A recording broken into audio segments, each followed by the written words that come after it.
Welcome everybody. Tonight we are celebrating 20 years in our beautiful building.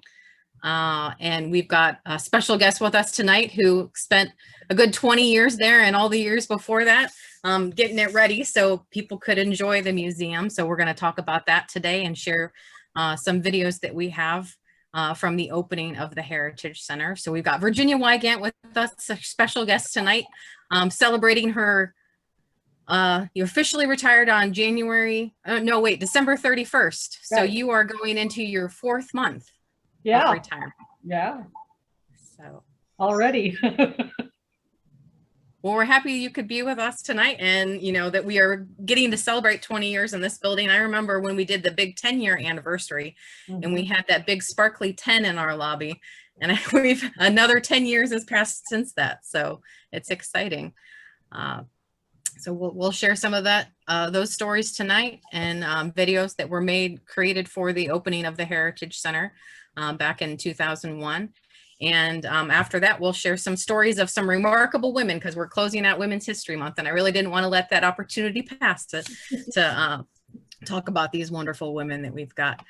So this is a Zoom experience, and as other ones, this will be recorded and available afterwards if anybody misses anything. Right now I've allowed you guys to unmute, but if we have background issues, Casey or Sailor, you might just have to hit mute all except for me. So we'll deal with that if we have to. But you'll feel free to unmute yourself and ask questions as we go, or interject or add stories or anything that you've got.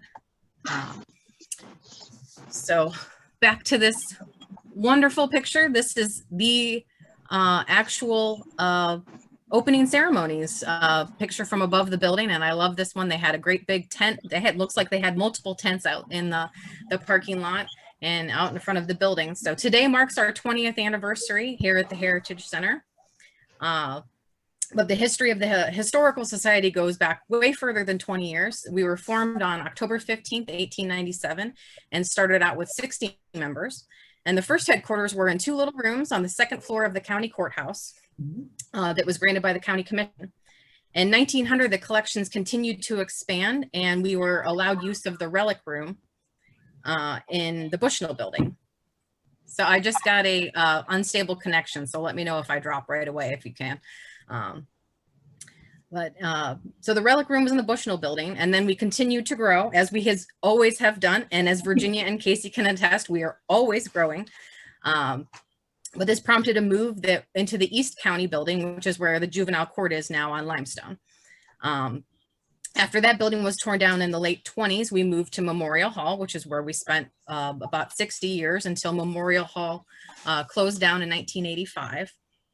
And that prompted a museum without walls shift in our programming and everything. And that was a good chunk of Virginia's time of us not having a building and having to figure out how to move into a new building and working out of a space that, if you read the article in the paper that Tom Stafford did on Sunday, she talks about how regardless of us not having a permanent building and a permanent museum, people continued to give and they continued to entrust us with their history. So that's what kept it going and allowed us to eventually move into this beautiful building. So the seed money that would become the Heritage Center started out as $1 million bequest in the late 90s. And then there was a 0.5% county sales tax levy that gave $5.5 million over a year. And then we matched that with a nearly matching endowment. Most of conservation work was done in-house to save money, but big projects like we've talked about in another program, like the Conestoga wagon, and there's a flag up on the 2nd floor, a big shadow box, and the flags, those were sent out to conservators. But we did a lot of work. Virginia worked with trained conservators to learn how to do some of that in-house, and we're still able to do some conservation work in-house due to the training we got and that Virginia got. There was an adopt an artifact plan. The class of 1943 notably had adopted the cannon that's restored on the 2nd floor that a lot of people remember being in front of Memorial Hall. And a lot of other artifacts were adopted to help raise money to to help with funding. And then in 1997, they were bursting with artifacts in Virginia, and others began to work with a two-man design team, which you'll see in the video that I'm going to share in a little bit. The designers met with Historical Society staff, local historians, focus groups, to try and determine the stories that we needed to tell and what artifacts we had to tell them. So they measured and laid things out and tried to figure out how things would fit into the building. And they had sketches and all sorts of plans, and then a scale model, not to scale model, but a small model that people could actually walk through over at the CUS to get an idea of what the museum was going to look like. And then a lot of people got to see that tour. We still have that model, and we opened on March 31st, 2001. So Virginia, if you want to tell us a little bit about that opening day, maybe what it was like. I was thinking how interesting it is that the opening day is going to be like our weather tonight, where it's going to be snowy and cold, which is exactly what it was 20 years ago. Even though it looks sunny, which it was a beautiful day, but it was bitterly cold because of restrictions from the fire marshal. We could only have 350 people into the building at a time. So we had timed tickets, and there were people lining up for hours and hours, you know, waiting for their opportunity, ticket in hand, so they could go through this terrific building. It was jammed full both days. And I think what pleased me the most, because we had worked so hard, was all the people coming through going, wow, this was not what we expected. Wow, this is so pretty. It is gorgeous. Wow, this is Springfield. And the reactions were terrific. Well, we've got a great video that was done back then about the whole project. It's a short video if you guys don't mind watching. I think we'll probably, if Casey or Sailor can go ahead and mute everyone just while we're playing the video. And I will make sure that I have my, that I have my audio shared so you guys can hear everything.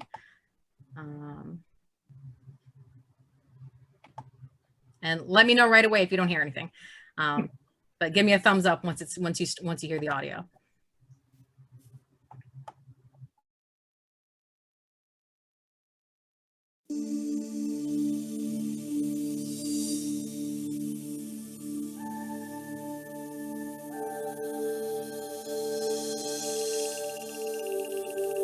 I see more than just this museum, that it's a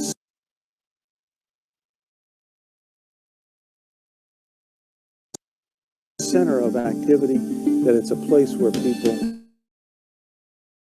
Pretty cool. It's hard to believe it's maybe one of a kind and so old. I should think it would be a boost for the school system to have a place to bring the children in one place where everything's located. All these things that we have today, the dishwashers and all that sort of thing, a lot of it started right here in Springfield. It's really the one project in the last few years that's brought everybody together. They want to see the building saved. Oh, I would think it would help to bring tourists, and it would help to give Springfield a place on the map.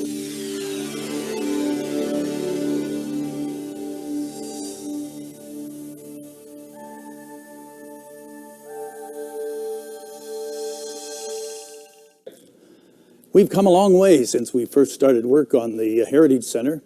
County Commission, City Commission, and private individuals have amassed the resources to put this project together.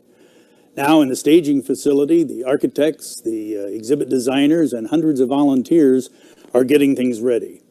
Let's take a look at what's been going on behind the scenes. Done now to the market. Okay, that's good. Wraparound background in the back of the case. That wallpaper is... Yes, it was not made here. I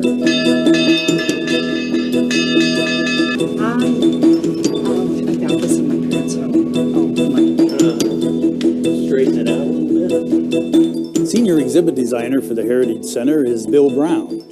He's been involved with our project since its inception, and he brings to us experience in the design of exhibits for over 200 museums across the nation. I mean, you know, we felt very strongly about this idea that the artifacts are needed to tell stories. And this is not a place that we need to give lectures. It's a place where we want to tell stories. And the artifacts, again, are those touchstones to those stories. So I see that as different and more than a regular museum. I think there's a lot of stories here, and I think people are going to realize their history is here. That's what I feel, and I feel it's a great, great project. I'm really proud of the things that the guys did to put this together. Also involved with us in the design of the exhibits is David Mclean, who's worked on numerous museums throughout the country as well. His main contribution, as I notice it, is to make sure everything is going to fit, and he measures and he countermeasures and he takes pictures and he lays out the size of the display on the floor and he fits in all the various items, and he's the one who puts all the pieces together. During the last couple of days, there were young people, 5th grade, say 8 years old, and they came through and they were very taken with what they were seeing. And while we were working, Bill and I were working on the various exhibits and designs, we came to a point where we were talking about how high the rail should be, how high should a particular element be overhead, what could a young person see, and who would we exclude if we didn't do it right? And so it came to us, why don't we involve if they're right here? And so we went to a few of them, we took a tape measure, I'd already done some drawings, and they came to the drawing board, and we had a lively exchange. It was wonderful. I think we should save this stuff for, like, to show other people what it used to be like. Like, I didn't really know much of this stuff, but now I know, like, a lot about it. In a project of this scope, hundreds of volunteers become involved. But behind every group of volunteers, there's an executive director. Floyd Barman has been executive director of the Clark County Historical Society for the past 15 years. In those 15 years, he's shown a clear commitment to the history of the area and to the traditions of the people of the area. All of these, he's seeing to it, are incorporated in the Heritage Center.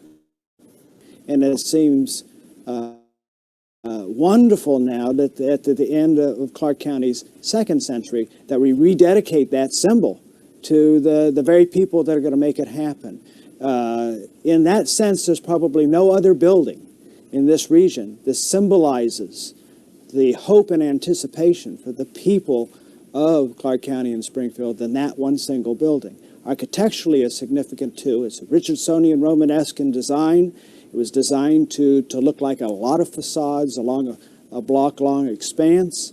It was designed by a very important Clark Countyan, Charles Krager, who designed almost all the monumental buildings in town.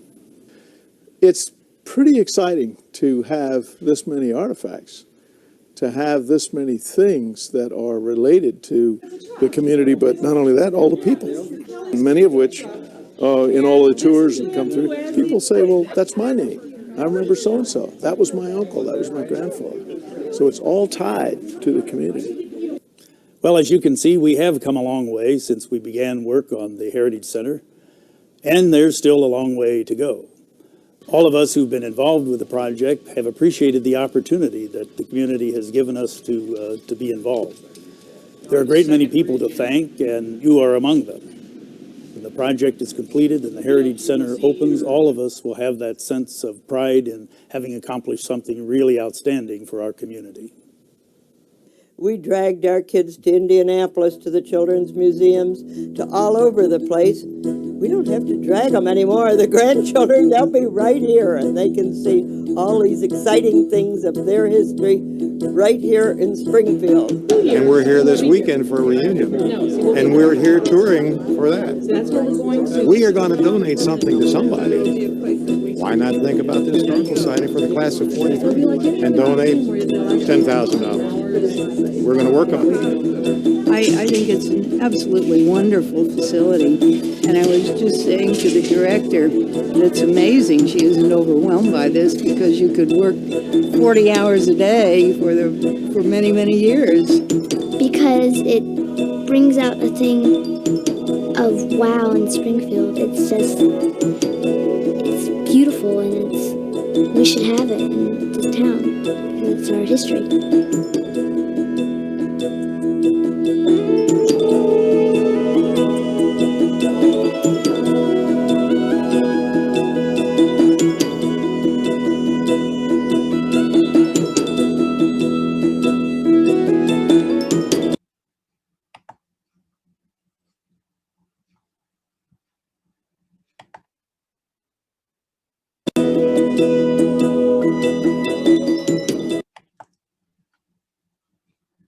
Well, that was a really great video.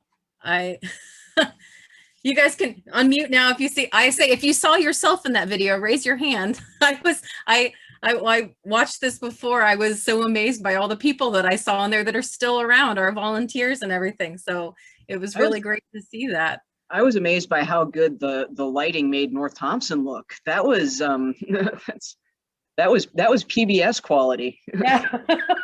But yeah, it was neat to see the shelving and recognize artifacts on there that are in the museum or that we know where they are now, and to see the wagon off display and all the, yeah, that's very neat. I know from our perspective that see this stuff all the time. I wonder how other people feel that maybe don't know the artifacts as intimately as we do, but I'm happy to have this time capsule of the process. That's a really great video. Virginia, what was it like to work with Bill Brown and David Mclean? It was so interesting working with both of them. Their personalities are so different. Bill Brown is kind of the upfront man, so he does a lot of the talking, and he's very, very good. And then Dave Mclean is always in the back. As you can see, he had paper and pencil and things laid out. And as Bill talked, you would see him, doing some kind of drawing back there. And he'd say, Bill, is this what you want? No, I want it more like this. Oh, okay. And he'd draw again and he'd measure. And what I appreciated as a curator who had never done an exhibit, remember, we did not have a museum from 1989, in fact, before 1985, until we opened in 2001. So I had never done a real exhibit. And by the time we started working with Bill and Dave, there were only two of us permanent staff people, Floyd and me. So I was a curator of a non-museum. We didn't have one. So trying to figure out how do you keep all these artifacts together while you're making these exhibits, and how do you tell a story, and how do you think about doing this, was invaluable. And they taught me how to tag the artifacts, absolutely assign a number to every single one, have a designated space. This is a graphic, so it goes with a G. This is an artifact, it has an A. This is a text panel, so there's a T. And just the logistics of keeping things together so that as it got cleaned, as it got ready to go out on an exhibit, then it was in one place, and all we had to do was say, okay, exhibit 1, you get all this stuff. Exhibit 2, you get all this stuff. And it was a whole process that was just amazing. And working with them, they were delightful, insightful, so experienced, because they had been doing this for 20 years or more by the time they worked on our building. Makes me wonder where they are, what they're doing now. I should look them up. I should look them up. They've got to be getting up there. Yeah. I don't know how old they were when they retired not long after that. Well, this is I just wanted to show a quick slide that shows not too long before things started changing over. We've got, in the museum, we've got the original market map from 1890 when the building opened, but we've got pictures here from the 70s and 80s. And I think I saw Bill Schwartz today visiting in town, and he had managed he just popped in. He's watching around the corner with Roger. So oh, good. So yeah, so I know Bill knows it when it was in that era. So we've got some pictures from that. And I know that's how a lot of people would have remembered it. And I love talking to people that tell me about what they remember coming down to go to the market for. And whenever someone says that they worked in the building, I like to take them. So you show me exactly where, because it's hard for us to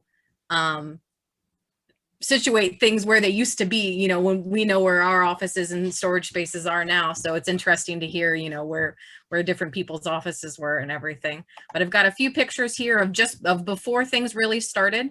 I think this might be Roger's office or the third floor area. And this is That's the veterans office.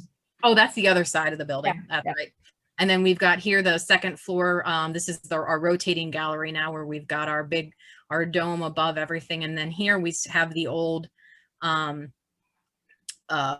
house balcony, which is down on display on the first floor in the gateway gallery. And you can see the layout here. And this is one of those, I believe, one of the focus groups on Thompson, correct? Yeah, this is one of the teacher focus groups. So either that, no, actually, this is the board and county commissioners. Yeah. Yeah. Okay, but there were, yeah, so that was where you held your focus groups and talked to different groups and brought people through to look at stuff. And and we've got one of the sketches down here showing this is our, you know, if you recognize this is where our Conestoga wagon is, and the map when you first walk in. And we've got some more.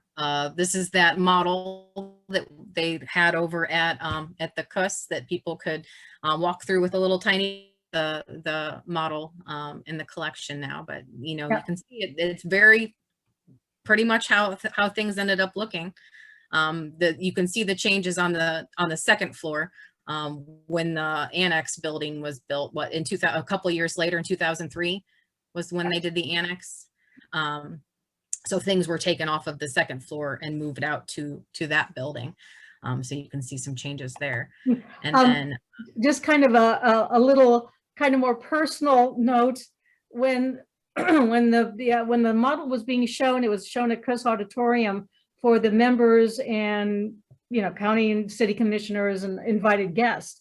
And they had a man who had a camera on his shoulder, and then with a scope. So it looked like you could actually walk through the little museum in the model, which was great fun. And I could hear people talking.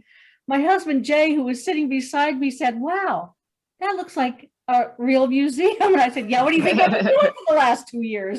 What do you think we're doing? The models were magic, though, because I had just seen paper and drawings on paper and things like this. And then the first time I saw those models, I was just absolutely shocked and was like, this is like a real museum. and we still get that. People come out of those galleries saying, "I didn't expect something like this when I heard County Historical Society." So that's we know we are very lucky to have what we have, and to have such a wonderful building and space and exhibits. And you can see here some of them coming together. The first floor and you can see the panels down here for the timeline with the presidents that goes throughout the top of the first floor, and then going up the stairs to the second floor when it's still really gutted. And then now you see it much further along with all the signage hanging and everything. So it's great to see. I think this must be one of the Driscoll carriages over here. Yeah. And then I've got another video here that was done. We must have been open for a little bit because the library is in this video as well. So when did the library open? Not at the same time? Or about July of 2001. So a little bit later. Yeah. The galleries actually opened first. Okay, so here's another short video that that has a special guest at the front. Oh yeah.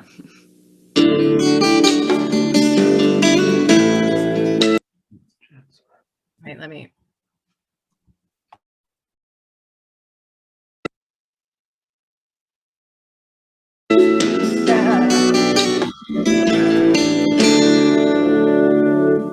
Hi, folks. At least once a year, I come back to my hometown of Springfield, Ohio, and visit with my old buddies Freck Ray, Howdy Weber, and Skip Beckley.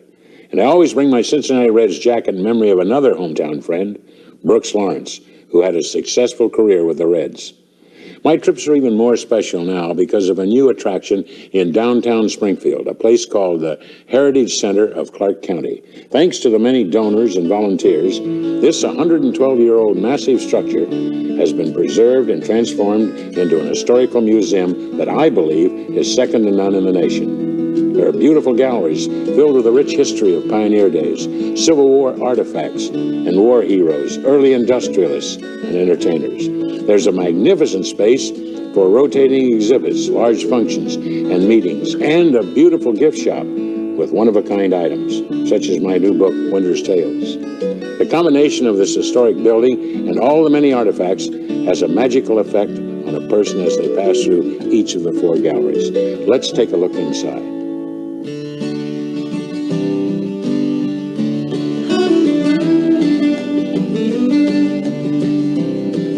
The spirit of America is alive at the Heritage Center of Clark County. Here is where you'll discover the stories of real people, their hopes, fears, failures, and successes, illustrated through one-of-a-kind artifacts.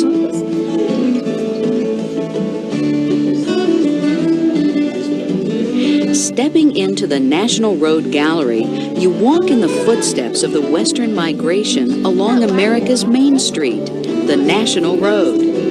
Take some time to get acquainted with families who followed the road, enduring countless hardships in quest of the American dream. Along the way, you'll meet the tavern keepers, wagoners, African Americans, and truck drivers who lived and prospered on the turnpike.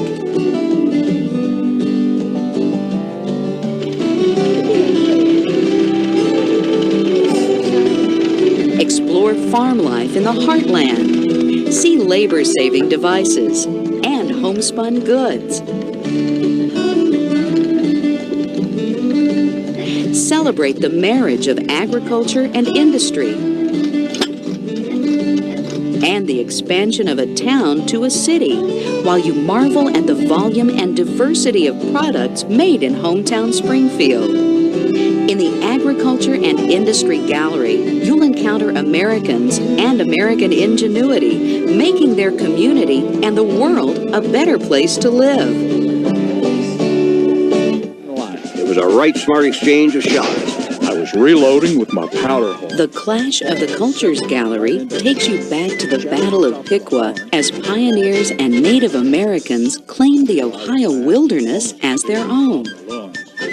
The roar of muskets mixed with war cries will lure you into the Frontier Theater. Relive the momentous events of Ohio's largest Revolutionary War battle. Clark brought up his artillery and began to blast the Shawnees out of their shelters. The bark flew. In the Service to the Nation Gallery, pause to remember and honor the heroism of those men and women who throughout history were willing to serve in the military. The ultimate sacrifice that has guaranteed your place in the American dream. The rotating gallery, our largest open space, can accommodate massive exhibits and large gatherings. This ever-changing gallery adds new dimension to the Heritage Center every time you visit. Nothing tells the story as well as the Heritage Center. A visit here is like seeing an old friend or discovering new ones. It's the saga of people's lives, people like you. It is your heritage, your connection to the past, your window to the future. The Heritage Center is a place where people of all ages want to learn more about themselves and their community. There's a library for contemplation and study with space to research and write. And as a result of collecting physical reminders of the past and the present, it is a living repository of knowledge and experience. Opportunities for interactive learning flourish here. Children visiting on school tours are encouraged to touch reproduction artifacts so they can personally encounter the past. It is a place where a young person can internalize, embrace, and understand his or her individual contributions. Most of all, the Heritage Center is a place to have fun. In its short life, it has already become a favorite spot where people like to get together. There's a room for business and social meetings, larger functions such as dances and parties and special events, a store to browse and purchase an interesting book or unusual gift, and a coffee house with great food and wonderful atmosphere. As you can see, the great American spirit is alive at the Heritage Center. Remembering and reliving the past is the only way to preserve our future. Now that I've shared with you some of the wonderful experiences you can have at the Heritage Center, why don't you come and see for yourself the magnificent world-class facility right in your own backyard? The smiles on faces and sparkles in eyes are proof that this museum brings out the wow in Springfield. It's your history and you deserve it. The Springfield-Clark County Heritage Center is more than a museum.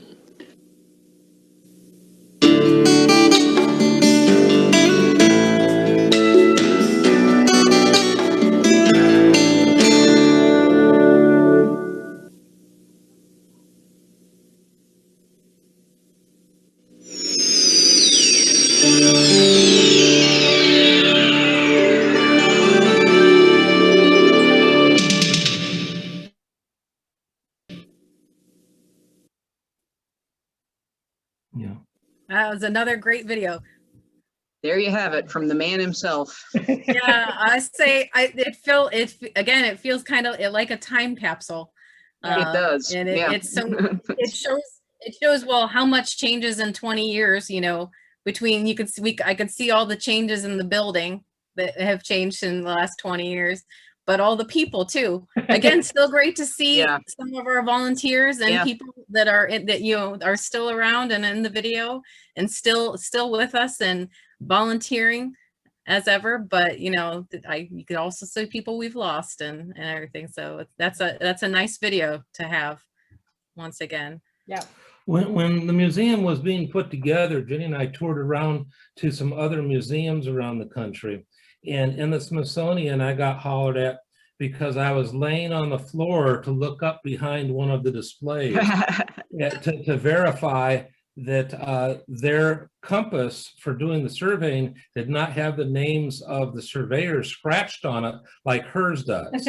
So hers is better than the others, but people thought I was some sort of bum that had snuck in there to sleep on the floor or something. And then there was another display we looked at, and Jenny looked at one of those displays and said, "Oh my, oh my." I know my family, they do that. Where are their numbers?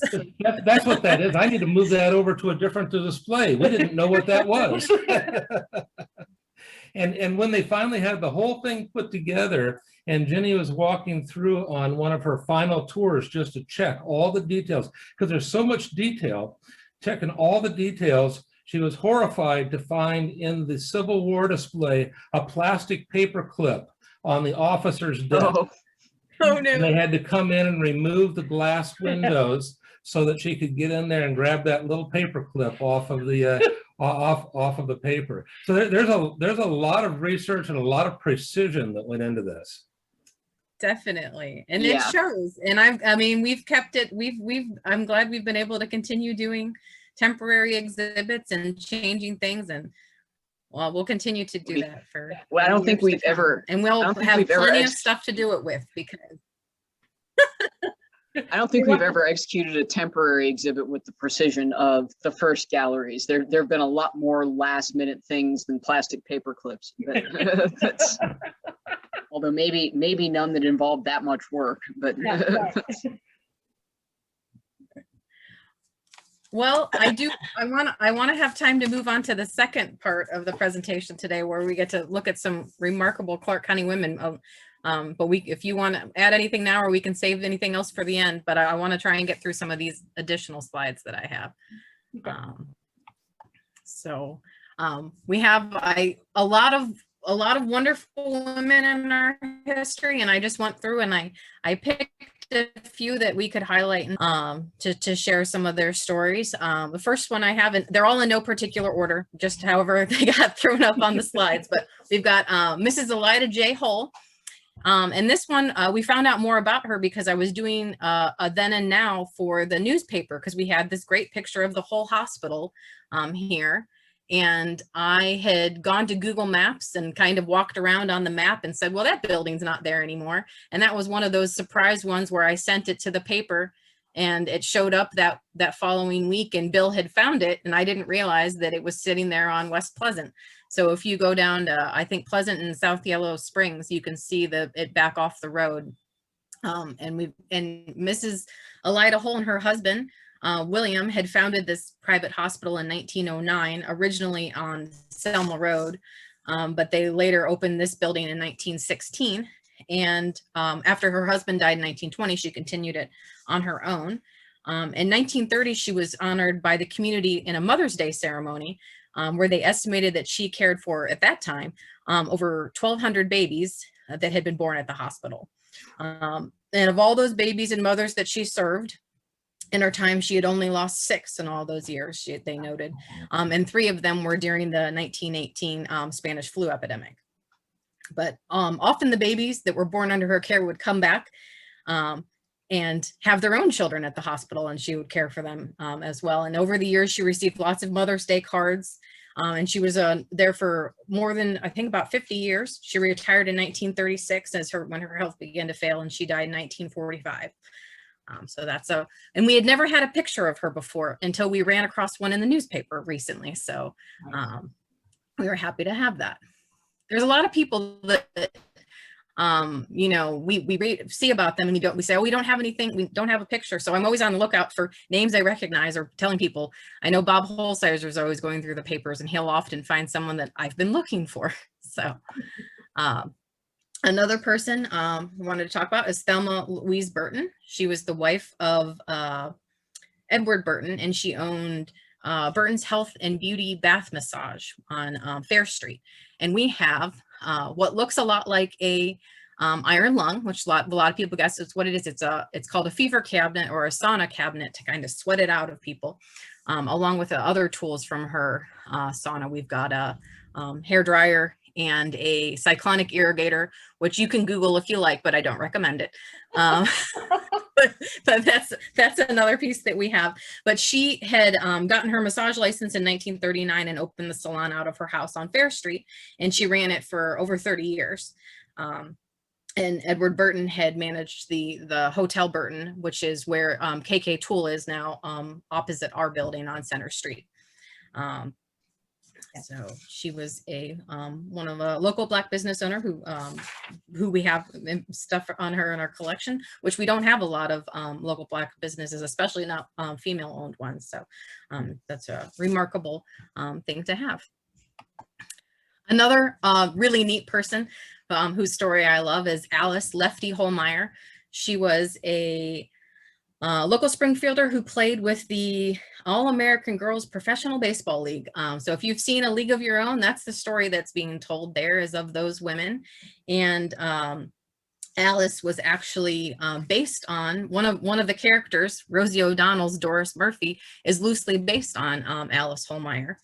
And we know that Alice was born in 1925, and she played baseball with her siblings. In high school, she played with the Finkenheim meatpacking team.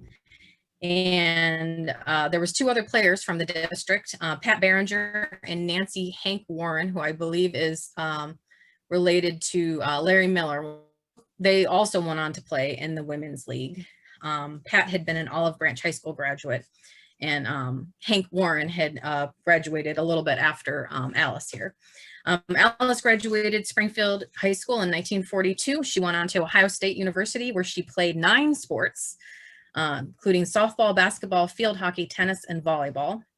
She graduated with a bachelor's degree in physical education and health. And then she was recruited in 1945 by a scout to play for the Kenosha Comets as part of the league. So if you don't know the story of the Women's Baseball League, League of Their Own is a really great movie, but they took over when men went to fight in the war to continue baseball, and they ended up, the league was around until the mid-50s, even after the war ended. So she loved to tell people that she was based on the team, and she's actually in the movie at the end when they have the part where they show them playing the game at the Cooperstown, when they opened the exhibit about the Women's Baseball League, and she died in 2017 at the age of 92. So we've got the Finkenheim team here. A great picture of her and one of her, oh, later. I love the baseball card here. Another great sports figure is a collection that we got more recently from Betty Dillahunt. Betty, I guess, I don't know how you say her maiden name. Is it Doman? Because I know her nickname was Doofy, so I'm not sure if I'm pronouncing her maiden name correctly, but she was also a talented multi-sport athlete. She was born in 1921 in Springfield, and she was a graduate of Springfield in 1939 and Wittenberg in 1946. She played basketball, golf, field hockey, tennis, bowling, and softball. And she looked to independent organizations because there weren't a lot of women's high school or college organizations to play in. She broke a lot of records, and she taught at Wittenberg, was named the chairperson of both the men's and women's athletic department. Natalie? Yes. This is Are you Terry. there, Terry? Good. I thought I saw you on early. You said she was. You go ahead. It was Doofman. Doofman, actually, okay. And actually, she was on that Fink and Heine team from Also Alice Holmeir's slide before, and my grandpa. Okay, yeah, she's probably in that picture then down here. And I believe the coach in the upper left-hand corner is her father, Earl. Okay. Oh, there she is down on the bottom. Right. Yep, and that's her dad. So she was on that team as well. So she was your aunt, wasn't she? You had said. Yes, she was. Well, she seemed like a remarkable woman. She, about field hockey. She played for the American team in England in the 50s. That was one of her prouder accomplishments, playing on the women's national team. Yes. She played in front of royalty. She said the Queen wasn't there, but I guess one of the princes were there or whatever. And she received the Alumni of Distinction Award from Springfield City Schools, and got a national level congratulations for the House of Representatives for her work as a mentor, coach, and sports figure. So we recently had highlighted her for Women in Sports Day, which was back in February, and we had her as a Who Is It on our Facebook page, and a lot of people knew who she was. They recognized her. Another person, you saw her son in the video, Jonathan Winters. This is Alice Kilgore Rogers Winters Bauman. She was Alice Bauman. She was a WIZE radio personality and mother to Jonathan Winters. She was born 1904 in Springfield, and her family home was this was the Rogers home on North Limestone, which is Littleton and Ruth Funeral Home. So a lot of people talk to me about remembering, well, it's still there, but they remember going when they were young to see the little children's house that was there on the property, and that was built for Alice and her sister. And that's still on the property for Littleton and Rue. We've got this picture here of Alice with her son in 1926, and if you look at his little face, he looks the same, just like a little baby Jonathan Winters. And we've got in our cookbook collection, we have she did a cookbook for WIZE, and we've got Funny too, and also could do impressions like her son. She actually appeared with him on the Jack Parr show in 1958. She died in 1970, and we've got here, this one's too small to read, but she's on the schedule here for WIZE. Another person who has kind of a tangential connection, but has a neat story, is Lulu Belle Parr. She was a Wild West performer who was part of Buffalo Bill Cody's Wild West show. She was born in 1876 in Indiana, and she had family in Ohio. She ended up in Steubenville, and where she married George Barrett, and after they divorced in 1902 was when she joined the Pawnee Bill Wild West show in 1903, and she stayed with it for a few years, and then later she went on to be in other Wild West shows. But after she retired, she moved with her brother and sister-in-law and lived in Riverside in the Dayton area. And she died in 1955 and ended up getting buried in the Medway cemetery. And years later, they realized that she did not have any sort of marker. She had died without any money. So members of the Medway Area Historical Society took up a collection and contacted lots of like cowgirl and Western enthusiast groups to help raise money, and they ended up putting a marker for her in 2001, which is now in the Medway Cemetery.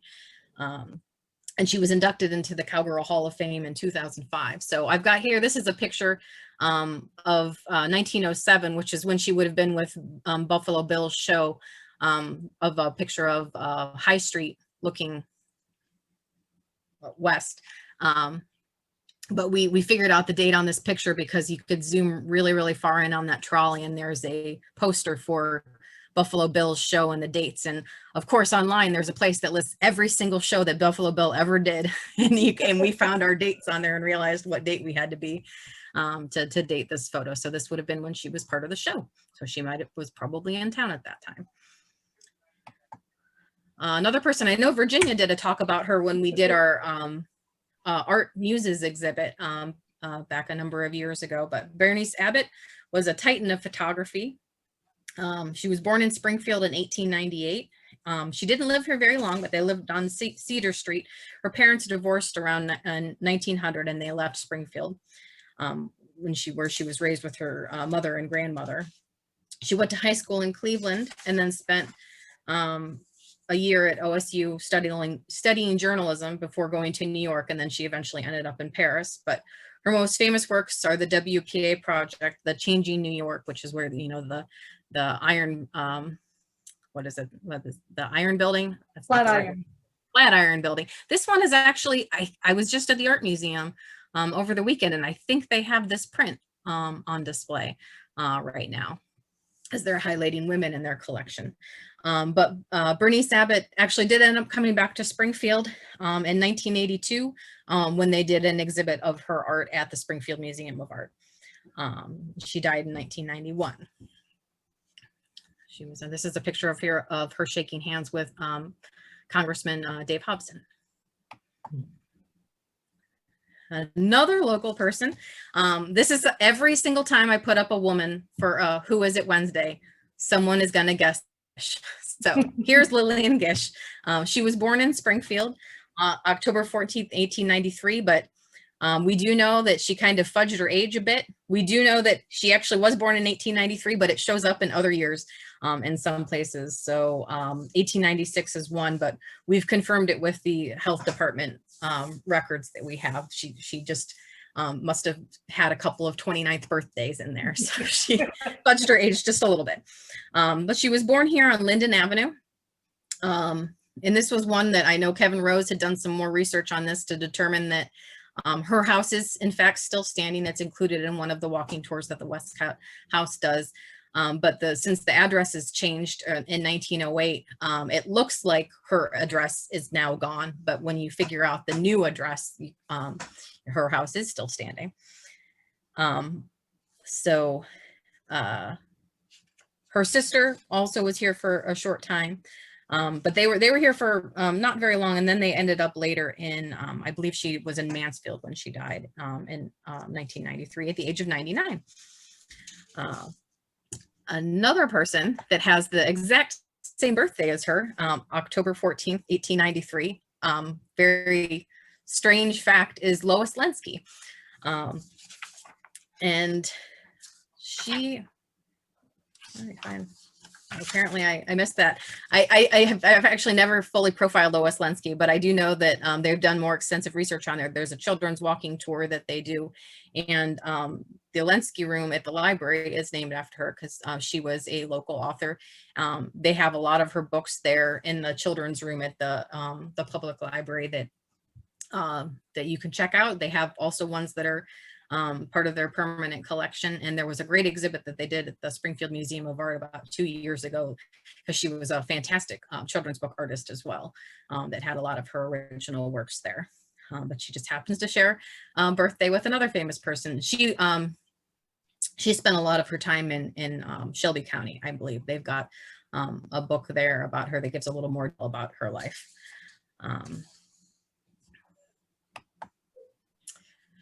We've got here Ellen Ludlow Bushel. up in the corner here. And we've got a couple other pictures of her. We don't have too many images of her. We've got another one on display on the second floor of the museum, but she was the wife of Governor Asa Bushnell and mother to John Bushnell, shown here. And here's Asa, here's John. And they had the mansion on East High Street, which is now Richards, Raff and Dunbar Funeral Home. But their original home is the what do they call it? The rectory or the parsonage house for the Christ Episcopal on High Street. So she had donated that to the church after Asa had passed. And she donated the organ there at the church as well. She was very active in the women's movement at the turn of the century, and she was the founder and first regent of the Lagonda chapter of the Daughters of the American Revolution. And she was very instrumental in planning the Springfield Centennial celebration in 1901, which had, they ended up, I've never found the details of how this ended up happening, but I don't know, Virginia, if you have the cabin that was built, the Centennial Log Cabin that was built out at the fairgrounds for the Centennial. It was supposed to be a replica of James DeMint, one of the founder of Springfield's original cabin. When they moved it from the fairgrounds, they ended up putting it on High Street, and the foundations are still there over near the bridge across from Leanne's Dairy Delight on High Street. Someone just came looking for pictures of it the other day. So, so we know that that connection to the Centennial. And I'm wondering if she was on the committee that said, we're gonna build a house, and they did it. So yeah, there's a great book about all of the stuff that they did for the Centennial celebration back in 1901.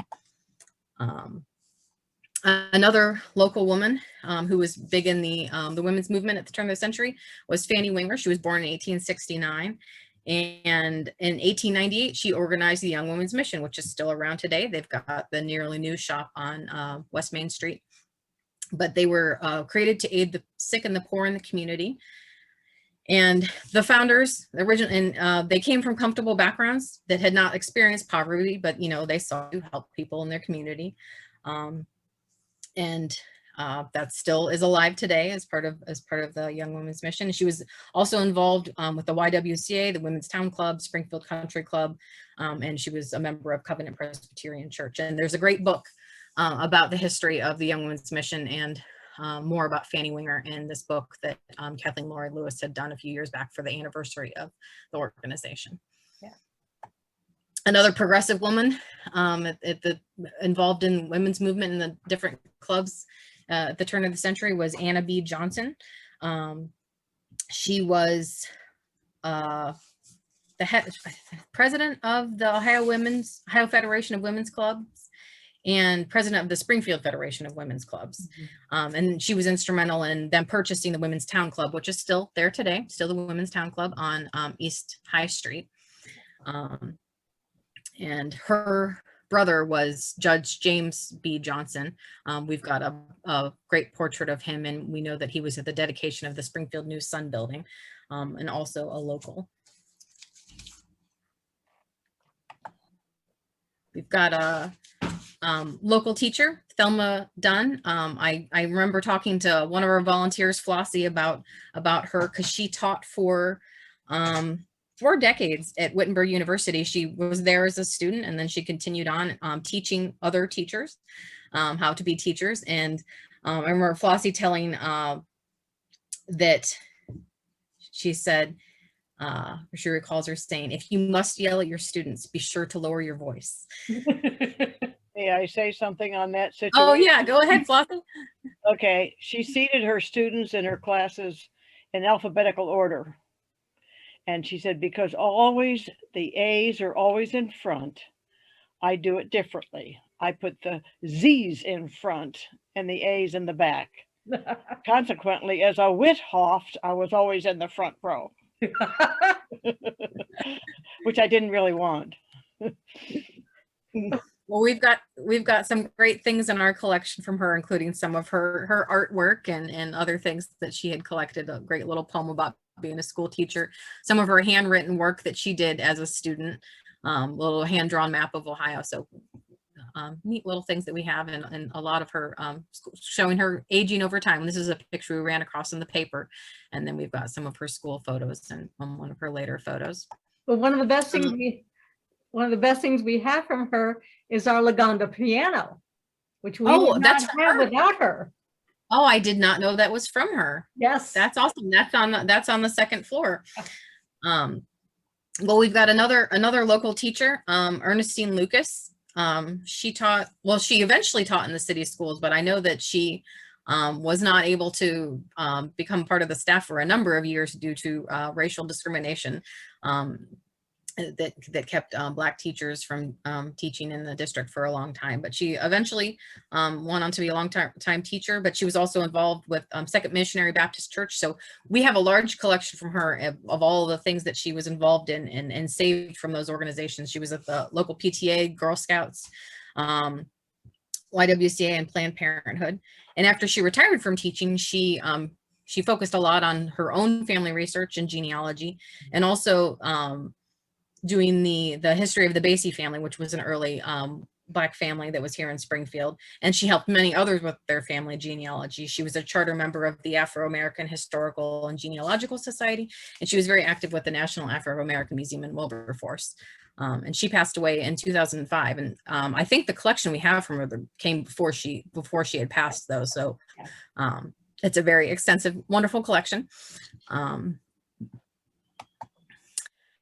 Another person we have is Dr. Benetta Titlow. She was a local physician, one of the first female doctors in the area, and she was actually the doctor to the Westcotts. So we've got here a birth card from when John Westcott was born, the son of Burton and Orpha, the owners of the Westcott House.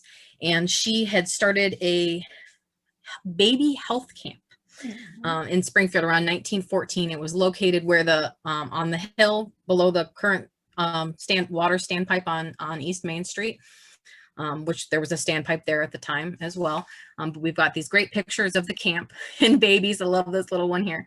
And we love this one Casey had labeled as the baby cage. And we know that, the outdoor air was considered to be the best thing for people. So this was the outdoor baby camp that was there. And we've got this, one of our ledgers that we have in the archives has one of her recipes for a medicine that's in there.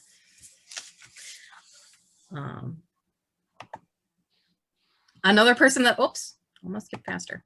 A lot of people know her name now. Even more people know her name now. Eliza Daniels Stewart, or Mother Stewart. She was the leader of the Prohibition movement locally, but also she had a very large scale in the nationwide, large role in the nationwide movement. She was born in 1816 and first became active in the temperance movement in 1853. She was part of a group of women during the Civil War who worked with the Sanitary Commission, which is what the Red Cross came out of. And then during the Women's Crusade, she was very active. So we've got one of her books, Memories of the Crusade, and we've got this sketch here that shows a Prohibition Rally in front of the Lagonda House, which would have been about, I think, where Park Bank is now on High Street. But she went on a speaking tour in Britain, but we recreated this Prohibition Rally years ago with Peeps. That was one of our spring scenes. And we've got these, her portrait is down in the museum along with a hatchet and her books, copies of her books. And we've got this of the policemen pouring out the alcohol. This is interestingly a large image that they've blown up over at Mother Stewart's Brewery where her name lives on. And so, yeah. She would be scandalized. Yes. So, but they are clear that she would have not have liked this. But it's an interesting way that her name is being kept alive. At a very fun place to be in and learn a little bit about local history, because they've got some great reproductions of the images and everything there. Another person with an interesting story is Sybil Sanderson Fagan. She was a whistler. And you can look her up on YouTube. If you Google her, you can hear her whistling, but she would She was from Springfield, born in 1895. Oh, well, she was born in Dayton, but her family moved to Springfield and she grew up here. And she did some of her vocal training and whistling training here. She asked her mom if she could buy her a bird so she could learn from the bird. She ended up getting a canary and she named it Pom Pom. And she learned to imitate the bird. So she would travel around with Edison. She did exclusively Edison records for a while. She would travel around to do shows where they would sing along or whistle along with a record to show how clear they were, that the sound was the same whether you were in person or listening to it on the record. So, interesting story. I did not know that whistlers were a thing until we came across this. Another amazing person is Carol Bailey Bosca. She was a pioneering aviator and who served as a WASP during World War II. She was born 1922 in Springfield. And her family was one of the ones that was featured in the 1983 Newsweek edition that was about Springfield. So the Bailey family was one of the ones that was followed. She began her flying career in 1941 at age 19, and she got her private pilot's license. She jumped at the chance to join the WASPs during World War II, and she was one of only 1,074 women that were accepted into the training program out of more than 25,000 applicants. And she flew most of the nation's frontline fighter aircraft, like B-17, B-25, Mitchell, B-24 Liberator bombers. Oh, yeah. And in order to qualify to become a WASP, you had to have over 200 hours of certified flight time. They later scaled that back to about 35, according to what I have here. But the training was rigorous, and only a little over 50% of women made it to graduation. And Carol later said that we thought we died and gone to heaven. We would have done it for free. It was hot. We were tired. We were sticky half the time, but we were having a ball because we had those airplanes and we all loved to fly. Male pilots didn't think that they could do it. She said they thought we'd cry a lot. They didn't think we could handle a plane. We proved we could fly. That bucket of tin doesn't know who's flying it. So we've got a great, wonderful oral history interview with her as part of our oral history collection, a lot of them done by Roland Matthews. And that's one that we actually do have that up on YouTube, so we'll have to share that sometime. So you can listen to some of her stories. She's got great ones. She was a member of the 99s, which was an international organization of women pilots. And we recently got a book from somebody another local person that was a member of the 99s. Just a couple more. We've got some people that are important to local history. Zoe Johnson, she was, we don't know a whole lot about her, but we do know her handwriting. We see her in a lot of things in our archives, and a lot of the history we know is because of the work that she did. She was born in 1879. She died in 1862. And we know that she was a seamstress, a secretary, a stenographer, and a clerk from the directory, but her obituary doesn't say much else about her.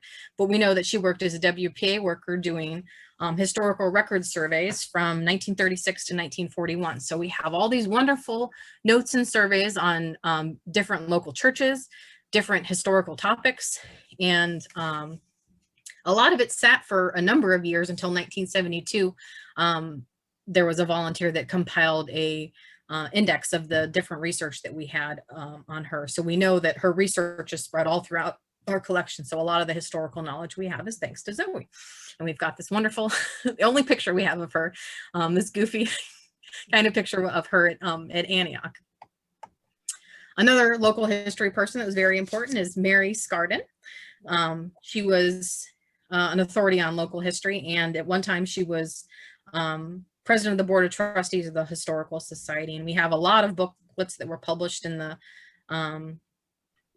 70s and 80s that she worked on. Especially we've got this Revolutionary War soldiers. The second volume was done by Ann Benston, another wonderful person important to local history, who's the reason that we have a lot of the cemetery readings that we have. Anne is out at Oakwood, I believe. But Mary Scardon passed away in 1980. We have a wonderful collection of, this is a picture here of her Revolutionary War soldiers, and she also has general genealogical research, and her name's Mary Altick Scardon. The Altick comes from her her family, and she is cousins to Arthur Altick, who was the curator in the 30s, who was an archaeologist for the Historical Society. So we've got a picture of him down there. She's another very important person. We wouldn't know a lot of what we know without her. Yeah. Another person is Fern Bauer. She was born in 1924, and she lived at the same house for her whole life on Kiefer Avenue, and graduated from Springfield High School in 1942, went on to work at Spico and for 30 years, retired in 77. And then when she retired is when she decided to pursue her dream of writing. So she did most of her writing after her retirement. She published a book on the Madonna of the Trail, which tells you the history of the wonderful statue we have and all the ones across the country. She also did one about George Rogers Clark Park, and she has a book about the Hermit of the Mad River, a very interesting fellow, David Steinberger, I think, yeah, David Steinberger. And she also has books on Snyderville, which is a little village that was outside, the murder of Daniel Hertzler, a lot of great things that we have, part of our local history that she did more research, so we know more about it because of her. So. And the last person I wanted to honor tonight is someone that, you know, without Virginia, we would not have a lot of the history that we have. She's done wonderful research that we have in our archives. We'll see her handwriting forever. We'll have to leave a sample somewhere so people know this is Virginia that you got this from, so they know that's the best source. You started in what, August 8, 1989? Right. Yeah. And you retired on last December. We got to say goodbye to you. Not everybody got to say goodbye to you, but we got to say goodbye as a staff. But we've got some pictures here that I went through and found. We finally got you the joke you always said of all the times you've moved our collections that you needed a t-shirt that said the Clark County Historical Society, a moving experience. So we made it happen. Yes, so we got you your t-shirt finally. And I've got some little fun things that happened, like when they found the time capsule for the at Memorial Hall, and we got to go through that, some fun experiences. We got some great donations here from Brian, the boxer. Yeah. This is when we got an award for the technology exhibit, which I know you did a lot of great research and had a lot of fun helping put that together and finding all the artifacts for that. This is when we did the grand opening for the political exhibit. Yeah. Back 10 years ago when we had our 10-year anniversary at the Heritage Center. And we've got you here. I think this is our one of our opening programs for the World War I, where you talked about propaganda. And I said you've been through a lot. Got two knees replaced, and you continued to come back and let us beat you up. You got through a massive flood and a pandemic. So I think that you fed a lot into your 30 plus years. Yeah. So you and all the work that you've done to preserve our history will make you well, eventually we'll write a full bio of you where we get the rest of your information. I just have what I know about you off the top of my head from these pictures, but we'll make sure that your bio and folder gets into the archives too, with lots of pictures of you. Well, and whatever artifacts you want to give us to represent Virginia. The shirt, it's a good shirt. Thank you. Well, and we've decided, we haven't really decided on a date, but we've decided to do hold a sort of Zoom retirement party for Virginia. Because we really didn't get a chance to send her off in the style that we were imagining 2 years ago, you know, and haven't given anyone else a chance to, you know, wish her happy retirement in person. So we'll probably do it in one of these Wednesday slots. So this is, we haven't really picked a date, but so this is just an unofficial invitation to everybody who's here tonight. Keep your eyes open, and you know, you'll see that on our Facebook page. So thank you. Well, I'm gonna stop sharing. And there's some links in the chat here for you guys. Oh, correction, the whole hospital is at Pleasant and Dayton Road. I get my streets mixed up all the time. Sorry, but if you want to drive by it, there's a link to the article about Virginia that was in the paper the other day, and then there's a link to the program that we did back in November where we talked a little bit more about the galleries. Yeah. That was a good one. You guys got to share some more stories. Couple things I don't want to forget to mention. March Madness, we've been going on the last few weeks. The voting, we're down to the Elite 8, goes for a couple of days. So we've got, this year we've put historical photos against each other. So we're just judging based on, you know, you think it's a cool photo, vote for it. So we've got, you can still vote for that. There's a link. I think that the links may be a little bit mixed up as to what they go to, or maybe they're just showing weird in my chat. But if you haven't seen our historic peeps, we've recreated Myers Market right now, and go check that out. And then the last thing, I think we do have, since today's our 20th anniversary, in honor of that, we are having a Facebook fundraiser. So if you guys would like to check that link out, that'll be up for 2 weeks. But you know, if you want to check it out now, if you are so inclined to donate or share, that would be wonderful, and we would appreciate that. But you guys have anything you want to ask or talk to Virginia about while we've got her, or anything else you want to say? We're happy to hear from you, and I'm happy you guys are here. And well, I don't know yet what our next presentation will be, but it'll be 2 weeks from now in April. Working on a couple of things, possibly do something about World War II.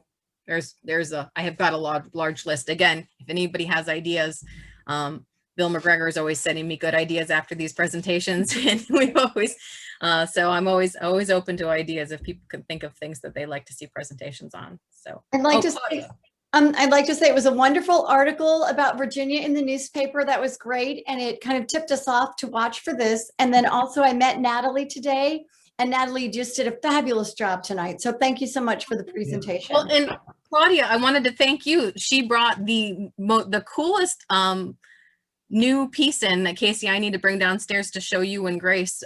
It's an 1897 Springfield school district report, which we have some other reports, but I don't think we have any one from this particular date or year. But it's great because it has the salaries, addresses, and work start dates of all of the teachers at all of the schools. So like that year was the year that E.W. Tiffany, who the Tiffany Gym is named for, that was his first year teaching. And we know he made $500. And Bob was going through the paper today, and he found that he found another such list of all the teachers in the Springfield City Schools and what they make and where they're teaching at. And we saw that Tiffany was now the principal, and he was making quite a bit more in 1922. So we've got those interesting bits of history now that we can help tell the story and compare to other times. So we love to have all that kind of stuff.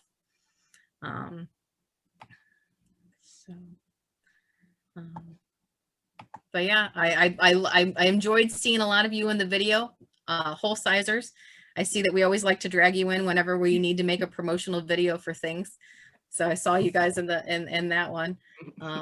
And so it's nice to see. So it'll be interesting 20 years from now to see where we're at. So. Can you hear me now?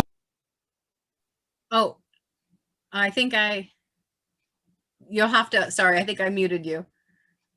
Diane, was that you?